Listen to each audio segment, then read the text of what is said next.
ನಮಸ್ಕಾರ ಎಲ್ಲರಿಗೂ. ನಾನು ನಿಮ್ಮ ಪ್ರೀತಿಯ ಜಿಮ್ಮಿನ ಮಾತಾಡ್ತಿರೋದು. ಇದು ನಮ್ಮ ಯೂಟ್ಯೂಬ್ನ ಮೊದಲನೇ ವಿಡಿಯೋ. ದಯವಿಟ್ಟು ಎಲ್ಲರೂ ಸಪೋರ್ಟ್ ಮಾಡಿ. ಹಾಗೆ ಯಾರ್ಯಾರು ಸಬ್ಸ್ಕ್ರೈಬ್ ಆಗಿಲ್ಲ ದಯವಿಟ್ಟು ಸಬ್ಸ್ಕ್ರೈಬ್ ಮಾಡಿ. ಇವತ್ತು ಟಾಪಿಕ್ ಏನಪ್ಪ ಅಂದರೆ ಬೇಸಿಕ್ ಚೆಸ್ಟ್ ವರ್ಕೌಟು. ಯಾರ್ಯಾರು ಫ್ರೆಶರ್ಸ್ ಜಿಮ್ಮಿಗೆ ಬಂದಿರ್ತಾರೆ, ಆಗ್ತಾನೆ ಅಡ್ಮಿಷನ್ ಆಗಿರ್ತಾರೆ, ಚೆಸ್ಟಿಗೆ ಹೇಗೆ ಹೊಡೆಯೋದು ಅಂತ ಗೊತ್ತಿರಲ್ಲ. ಅವರಿಗೋಸ್ಕರನೇ ಚೆಸ್ಟ್ ಯಾವ ಏರಿಯನ್ಸ್ ಹೊಡಿಬೇಕು, ಯಾವ ಫಾರ್ಮಲ್ಲಿ ಹೊಡಿಬೇಕು ಅಂತ ಚೆಸ್ಟ್ ವರ್ಕೌಟು ನಾನು ಇವತ್ತು ತೋರಿಸ್ಕೊಡ್ತೀನಿ. ಬನ್ನಿ.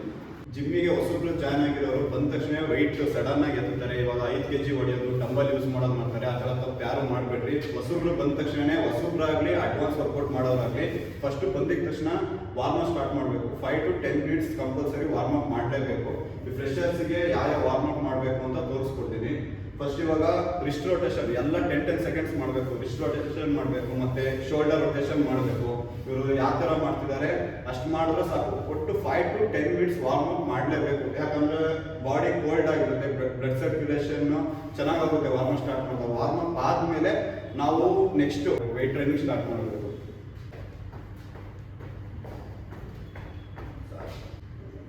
ಅದಾದಮೇಲೆ ಈ ಪೈಪ್ ತಗೊಂಡು, ಯಾವ ಥರ ಜಿಮ್ಮಲ್ಲಿ ಪೈಪ್ ಇದ್ದರೆ ಈ ಥರ ಪೈಪ್ ಮಾಡ್ಕೊಳ್ಳಿ. ಈ ಪೈಪ್ ಮಾಡಿಕೊಂಡು ಹಿಂಗೆ ಸ್ಟ್ರೈಟ್ ಇಟ್ಕೊಂಡು ಶೋಲ್ಡರ್ ಮೊಬಿಲಿಟಿ ಎಕ್ಸಸೈಸ್ ಇದು. ಶೋಲ್ಡರ್ ಟೈಟ್ನೆಸ್ ಇರುತ್ತೆ. ಹಿಂಗೆ ಪೈಪ್ ಇಟ್ಕೊಂಡು ಮುಂದಿಂದ ಹಿಂದೆಗೆ ಹಿಂಗೆ ರೊಟೇಷನ್ ಮಾಡಬೇಕು. ಮಾಡಬೇಕು.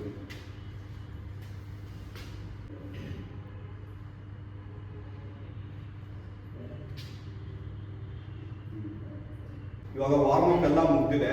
ನೆಕ್ಸ್ಟು ಚೆಸ್ಟ್ ವರ್ಕೌಟಿಗೆ ಬೇಸಿಕ್ ಫ್ರೆಶರ್ಸಿಗೆ ಮಾತ್ರ ಇದು. ಅಂದರೆ ಅಡ್ವಾನ್ಸ್ ಇರೋರು ಹೊಡಿಬೋದು, ಏನು ತೊಂದರೆ ಇಲ್ಲ. ಫ್ರೆಶರ್ಸಿಗೆ ಅಂತಲೇ ಇಷ್ಟು ವರ್ಕೌಟ್ ಇರೋದು. ಬಾರ್ ಇಟ್ಕೊಂಡಾಗ ಇದು ವೈಡ್ ಲೆಂತ್ ತುಂಬ ವೈಡ್ ಇರಬಾರ್ದು, ತುಂಬ ಶಾರ್ಟ್ ಆಗಿ ಇರಬಾರ್ದು. ಇಲ್ಲಿ ಬಾರಲ್ಲಿ ಒಂದು ಮಾರ್ಕ್ ಹಾಕಿರ್ತಾರೆ, ಇಲ್ಲಿ ಲೈನ್ ಹಾಕಿರ್ತಾರೆ, ಅಷ್ಟರ ಒಳಗೆ ಇಟ್ಕೊಂಡ್ರೆ ಸಾಕು. ಅಲ್ಲಿ ಇಟ್ಕೊಂಡು ರಿಸ್ಟ್ ಯಾವುದು ಸ್ಟ್ರೈಟ್ ಇರಬೇಕು. ಸೇಫ್ಟಿಗೆ ಎಲ್ಬೋ ತಮ್ಮನ್ನ ಹೊರಗೆ ಲಾಕ್ ಮಾಡಬಾರ್ದು, ಒಳಗೆ ಲಾಕ್ ಮಾಡ್ಕೊಬೇಕು ಈ ಥರ. ಅದಾದಮೇಲೆ ಸ್ಟ್ರೈಟಾಗಿ ತಗೊಂಡು ಬಾರ್ನ ನಿಮ್ಮ ಲೋಯರ್ ಚೆಸ್ಟ್ ಹತ್ರ ಬಿಡಬೇಕು. ಬಿಡ್ಕೊಂಡಾಗ ನಿಮ್ಮ ಎಲ್ಬೋ ಇದೆಯಲ್ಲ, ಎಲ್ಬೋ ಈ ಥರ ಒಳಗಿರಬೇಕು. ಈ ಥರ ಸ್ಟ್ರೈಟ್ ಆಗಬಾರ್ದು. ಈ ಥರ ಸ್ಟ್ರೈಟ್ ಆದಾಗ ನಿಮ್ಮ ವೆಯ್ಟ್ ಏನಿರುತ್ತೆ ಅದು ಶೋಲ್ಡರ್ ಮೇಲೆ ಪ್ರೆಷರ್ ಬೀಳುತ್ತೆ. ಹಾಗಾಗಿ ಎಲ್ಬೋ ಒಳಗೆ ಇಟ್ಕೊಬೇಕು. ಎಲ್ಬೋ ಒಳಗೆ ಇಟ್ಕೊಂಡು ಹಾಗೆ ಪುಷ್ ಮಾಡಬೇಕು. ಪುಷ್ ಮಾಡಿದಾಗ ನಿಮ್ಮ ರಿಸ್ಟ್ ಇದೆಯಲ್ಲ ಸ್ಟ್ರೈಟ್ ಇರಬೇಕು. ಈ ಥರ ಬೆಂಡ್ ಇರಬಾರ್ದು. ಬೆಂಡ್ ಇದ್ದಾಗಂದರೆ ನಿಮ್ಮ ವೆಯ್ಟ್ ಎಲ್ಲ ಈ ರಿಸ್ಟ್ ಮೇಲೆ ವೆಯ್ಟ್ ಬೀಳುತ್ತೆ. ಅದೇ ಥರ ಕಮಾಂಡ್ ಹೊಡಿಬೇಕು. ಇದೇ ಥರ ಸ್ಲೋ ಆಗಿ ಬಿಡಬೇಕು, ಸ್ಲೋ ಆಗಿ ಮೇಲೆ ಬರಬೇಕು. Very good. ಈ ಬೆಂಚ್ ಪ್ರೆಸ್ನ ಫ್ರೆಶರ್ಸು 3 to 4 ಸೆಟ್ ಮಾಡಬೇಕು. 8 to 12 ರೇಂಜಲ್ಲೇ ಮಾಡಬೇಕು. ವೆಯ್ಟು ನಿಮಗೆ ಎಷ್ಟಾಗುತ್ತೆ ಅಷ್ಟೇ ಮಾಡಿ. ಈಗೋ ಲಿಫ್ಟಿಂಗ್ ಮಾಡಬೇಡಿ, ಯಾಕಂದರೆ ಇನ್ನೂ ನೀವು ಫ್ರೆಶರ್ಸು. ಹಾಗಾಗಿ 3 to 4 ಸೆಟ್, 3 ಸೆಟ್ಟು ಸಾಕು. ನೀವು ಇಲ್ಲ ನಾನು 4 ಸೆಟ್ ಮಾಡ್ತೀನಿ, ಇದೇ ಬೆಂಚ್ ಪ್ರೆಸ್ನ ಸ್ವಲ್ಪ ಲೈಟಾಗಿ ವೆಯ್ಟ್ ರೈಸ್ ಮಾಡಿಕೊಂಡು 4 ಸೆಟ್ ತನಕ ಮಾಡ್ಬೋದು. ವರ್ಕೌಟ್ ಬಂದ್ಬಿಟ್ಟು ಇನ್ಕ್ಲೈನ್ ಡಂಬಲ್ ಪ್ರೆಸ್. ನಿಮ್ಮ ಬೆಂಚ್ ಇದೆಯಲ್ಲ ಅದು 30 to 40 ಡಿಗ್ರಿ ಮಾತ್ರ ಮೇಲಿರಬೇಕು. ಜಾಸ್ತಿನೂ ಮೇಲಿರಬಾರ್ದು, ಜಾಸ್ತಿ ಕೆಳಗಿರಬಾರ್ದು. ಅಲ್ಲಿ ಕೂತಿರೋ ಸೀಟು 10 ಡಿಗ್ರಿ ಮೇಲಿರಬೇಕು. ಅಂದರೆ 1 ಸ್ಟೆಪ್ ಫಾಲ್ ಇರುತ್ತೆ, 1 ಸ್ಟೆಪ್ ಮೇಲಿರಬೇಕು. ನಿಮ್ಮ ಫಸ್ಟ್ ರೌಂಡು ಲೈಟ್ ವೇಟೇ ತಗೊಳ್ಳಿ. 2.5 kg ತಗೊಂಡು ಫಸ್ಟಿಗೆ ನಿಮ್ಮ ತೊಡೆ ಮೇಲೆ ಇಟ್ಕೊಬೇಕು ಡಂಬಲ್ಸ್ನ. ಕುತ್ಕೊಂಡು ಕೆಳಗಿಂದ ಡಂಬಲ್ ಎತ್ಕೊಳ್ಳೋದು ಆ ಥರ ಮಾಡಬೇಡಿ, ಇಂಜುರಿ ಆಗೋ ಚಾನ್ಸಸ್ ಇರುತ್ತೆ. ಹಾಗಾಗಿ ಡಂಬಲ್ ತಗೊಂಡು ತೊಡೆ ಮೇಲೆ ಇಟ್ಕೊಳ್ಳಿ. ಇಟ್ಕೊಂಡು ನೆಕ್ಸ್ಟ್ ಈ ಥರ ಡಂಬಲ್ಸು ಈ ಥರ ಇರಬೇಕು. ಈ ಥರ ಫ್ಲೈಸ್ ಹೊಡಿತಾರಲ್ಲ ಆ ಥರ ಇರ್ಬೋದು. ಡಂಬಲ್ಸ್ ಯಾವಾಗ ಸ್ಟ್ರೈಟ್ ಇರಬೇಕು. ನಿಮ್ಮ ಅಪ್ಪರ್ ಚೆಸ್ಟ್ ಹತ್ರ ಇರಬೇಕು ಈ ಡಂಬಲ್ಲು. ಶೋಲ್ಡರ್ ಸ್ಟ್ರೈಟ್ ಇರಬಾರ್ದು, ಈ ಥರ ಸ್ಟ್ರೈಟ್ ಇರಬಾರ್ದು. ಶೋಲ್ಡರ್ ಇಂಜುರಿ ಆಗುತ್ತೆ. ಆಗಲೇ ಹೇಳಿದ ಥರ ಎಲ್ಬೋ ಒಳಗಿಡಬೇಕು. ಸ್ವಲ್ಪ ಎರಡೂ ಸೈಡ್ ಒಂದೇ ಥರ ಇರಬೇಕು. ಇಲ್ಲಿಂದ ಡಂಬಲ್ಸ್ ಮೇಲೆ ಹೋಗಬೇಕು. ಟಚ್ ಆಗಬಾರ್ದು, ಮಸಲ್ ಟೆನ್ಷನ್ ಆಗುತ್ತೆ. ಹಾಗಾಗಿ ಸ್ಪೀಡ್ ಜಾಸ್ತಿ ಆಗಬಾರ್ದು, ಸ್ವಲ್ಪ ಗ್ಯಾಪ್ ಇರಲಿ. ಇಲ್ಲಿಂದ ಹಾಗೆ ಡೌನ್ ಬರಬೇಕು. ನಿಮ್ಮ ರಿಸ್ಟ್ ಕೂಡ ಅಷ್ಟೇ ಸ್ಟ್ರೈಟ್ ಇರಬೇಕು. ಡಂಬಲ್ ಸ್ಟ್ರೈಟ್ ಇರಬೇಕು, ಎಲ್ಬೋ ಒಳಗಿರಬೇಕು. ಇಲ್ಲಿಂದ ಮೇಲೆ ಹೋಗಬೇಕು. ಮೇಲ್ಗಡೆ ಟಚ್ ಆಗಬಾರ್ದು ಡಂಬಲ್ಸು. ಈ ಅಪ್ಪರ್ ಚೆಸ್ಟ್ ಇಲ್ಲಿ ಫ್ರಂಟ್ ಡೆಲ್ಟ್ ಇರುತ್ತೆ, ಅಲ್ಲಿ ತನಕ ಹೋಗ್ಬರ್ರಿ. ಡಂಬಲ್ಸ್ ಸ್ವಲ್ಪ ಮುಂದೆ ಇರಬೇಕು, ಅಪ್ಪರ್ ಚೆಸ್ಟ್ ಹತ್ರ ಇರಬೇಕು ಈ ಡಂಬಲ್ಸ್. ಈ ವೇ ನೋಡ್ಕೊಳ್ಳಿ. ಅಪ್ಪರ್ ಚೆಸ್ಟಿಂದ ಸೀದಾ ಈ ಡಂಬಲ್ ಇಲ್ಲಿ ತನಕ ಬರುತ್ತೆ. ಇಲ್ಲಿಂದ ಮೇಲೆ ಪ್ರೆಸ್ ಮಾಡಬೇಕು.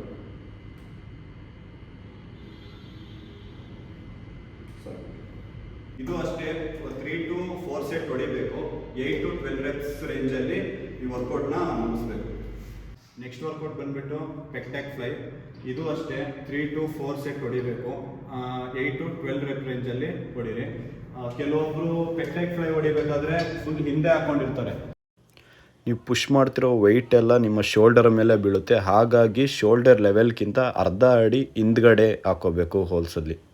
ನೆಕ್ಸ್ಟು ಈ ಪೆಕ್ಟೈಕ್ ಫ್ಲೈಯಲ್ಲಿ ನಿಮ್ಮ ಅಪ್ಪರ್ ಬ್ಯಾಕ್ ಹಿಂದೆ ಟಚ್ ಆಗಿರಬೇಕು. ಚೆಸ್ಟ್ ಸ್ವಲ್ಪ ಅಪ್ ಮಾಡಬೇಕು, ಇಲ್ಲಿ ಸ್ವಲ್ಪ ಗ್ಯಾಪ್ ಇರಬೇಕು. ಈ ಸೈಡಲ್ಲಿ ಲೋಯರ್ ಬೇಕಾದ್ರೆ ಸ್ವಲ್ಪ ಗ್ಯಾಪ್ ಇರಬೇಕು. ಚೆಸ್ಟ್ ಅಪ್ ಮಾಡಿಕೊಂಡು ಕೈನ ಇಲ್ಲಿ ಹಿಡ್ಕೊಬೇಕು. ಇಲ್ಲಿ ಹಿಡ್ಕೊಂಡು ಮುಂದೆ ಹೊಡಿಬೇಕಾದ್ರೆ ಎಲ್ಬೋ ಯಾವುದು ಸ್ಟ್ರೈಟ್ ಇರಬಾರ್ದು, ಬೆಂಡ್ ಇರಬೇಕು. ಎಲ್ಬೋ ಇಲ್ಲಿ ಬೆಂಡ್ ಇರಬೇಕು. ಬೆಂಡ್ ಹಿಡ್ಕೊಂಡು ಮುಂದೆಯಿಂದ ಪುಷ್ ಮಾಡಬೇಕು. ಪುಷ್ ಮಾಡ್ಬೇಕಾದ್ರೆ ಈ ಆರ್ಮ್ಸ್ ಇದೆಯಲ್ಲ, ಆರ್ಮ್ಸ್ ಸ್ಟ್ರೈಟ್ ಇರಬೇಕು. ಚೆಸ್ಟ್ ಸ್ಕ್ವೀಸ್ ಆಗಬೇಕು. ಇಲ್ಲಿ ಈ ಪೆಕ್ಟೈಕ್ ಫ್ಲೈಯಲ್ಲಿ ಸ್ಕ್ವೀಸ್ ಆದರೆ ಮಾತ್ರ ಚೆನ್ನಾಗಿ ವರ್ಕೌಟ್ ಬೀಳುತ್ತೆ. ಸ್ಕ್ವೀಸ್ ಆಗಬೇಕು. ಅದಾದಮೇಲೆ ಮೆಲ್ಲಕ್ಕೆ ರಿಲೀಸ್ ಮಾಡ್ಕೊಳ್ಬೇಕು. ಎಲ್ಬೋ ಬೆಂಡ್ ಆಗ್ತಾ ಬರಬೇಕು ಹಿಂದೆ ಬರಬೇಕಾದ್ರೆ. ಮತ್ತೆ ಮುಂದೆ ಪುಷ್ ಮಾಡಬೇಕಾದ್ರೆ same as it is, arm straight ಆಗಬೇಕು. ನೋಡಿ ಸ್ಟ್ರೈಟ್ ಆಗ್ತದೆ. ಹಿಂದೆ ಬರಬೇಕಾದ್ರೆ ಎಲ್ಬೋ ಬೆಂಡ್ ಆಗಬೇಕು. ಬೆಂಡ್ ಆಗಲಿ. ಮತ್ತೆ ಮುಂದೆ. ಇದು ನಿಮ್ಮ ಲೋಯರ್ ಚೆಸ್ಟಿಗೆ ಟಾರ್ಗೆಟ್ ಇಟ್ಕೋ.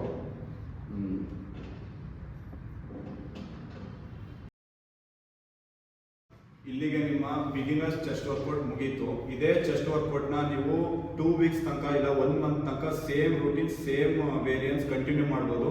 ಬೇಕಿದ್ರೆ ವೀಕ್ಲಿ ವೆಯ್ಟ್ ಮತ್ತೆ ರೆಪ್ಸ್ನ ರೈಸ್ ಮಾಡ್ಕೊಳ್ತಾ ಹೋಗ್ಬೋದು. ಇವಾಗ 10 kg ಹೊಡೆದಿದ್ದೀರಾ ಅಂದರೆ ನೆಕ್ಸ್ಟ್ ವೀಕ್ 15 kg ಹೊಡಿಬೋದು. ನೀವು ಅದೇ ವೆಯ್ಟಲ್ಲಿ ನೆಕ್ಸ್ಟ್ ವೀಕು ಕಂಟಿನ್ಯೂ ಮಾಡ್ತೀನಿ ಅಂದರೆ ರಿಸಲ್ಟ್ ಬರಲ್ಲ.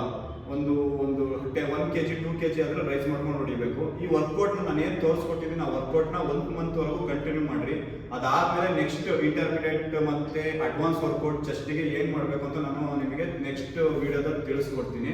ಹಾಗೆ ಫಿಟ್ನೆಸ್ ರಿಲೇಟೆಡ್ಗಾಗಿ ವಿಡಿಯೋಸ್ಗಾಗಿ ನಮ್ಮ ಚಾನಲ್ನ ಸಬ್ಸ್ಕ್ರೈಬ್ ಮಾಡಿ. ಇದು ನಮ್ಮ ಹೊಸ ಚಾನಲ್, ಹಾಗಾಗಿ ಇದೇ ಥರ ಕಂಟೆಂಟ್ನ ಹೊಸ ಕಂಟೆಂಟ್, ಅಡ್ವಾನ್ಸ್ ವರ್ಕೌಟ್ ಹೇಗೆ ಮಾಡಬೇಕು, ಫ್ರೆಷರ್ಸು ಜಿಮ್ಮಿಗೆ ಬಂದಿರ್ತಾರೆ ಅವರಿಗೆ ಏನು ವರ್ಕೌಟ್ ಮಾಡಬೇಕು ಅಂತ ಗೊತ್ತಿರಲ್ಲ.